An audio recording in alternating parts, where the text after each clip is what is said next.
સાબરકાંઠા જિલ્લાના હિંમતનગરની દીકરી ગરીબા નાબીબિયારે પિતાનું સપનું સાકાર કરી બતાવ્યું છે।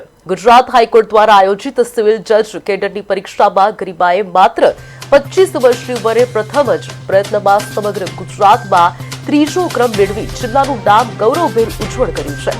મહેતાપુરા વિસ્તારમાં રહેતી ગરીબાએ LLBનો અભ્યાસ પૂર્ણ કર્યા બાદ 5 મહિના સુધી એડવોકેટ તરીકે પ્રેક્ટિસ કરી હતી। ત્યારબાદ જજ બનવાની પરીક્ષા આપીને સફળતા મેળવી। તેમના પિતા એડવોકેટ તથા નગરપાલિકામાં કોર્પોરેટર તરીકે સેવા આપી ચૂક્યા હતા અને દીકરી જજ બને તેવું સપનું જોયું હતું, જે ગરીબાએ મહેનત અને સંકલ્પથી પૂરું કર્યું છે। ગરીબાની માતા શિક્ષક તરીકે ફરજ બજાવતા હતા, પરંતુ પરિવારની જવાબદારી સંભાળવા માટે નોકરી છોડી દીધી હતી। જ્યારે દીકરીની આ સિદ્ધિથી પરિવારજનોમાં ખુશીની લાગણી છવાઈ ગઈ છે।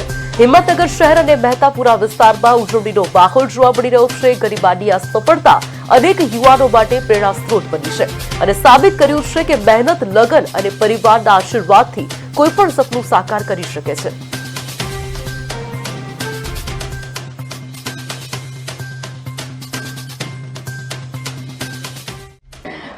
એમ તો મેં વિચારેલું હતું જ કે હું પાસ કરી નાખીશ આજે ફર્સ્ટ એટેમ્પ્ટમાં જ મને કરવું હતું। એ જ મારું મેઇન મોટિવેશન હતું કે એઝ અ ફ્રેશર મને ફર્સ્ટ એટેમ્પ્ટમાં આ કરવું જ છે।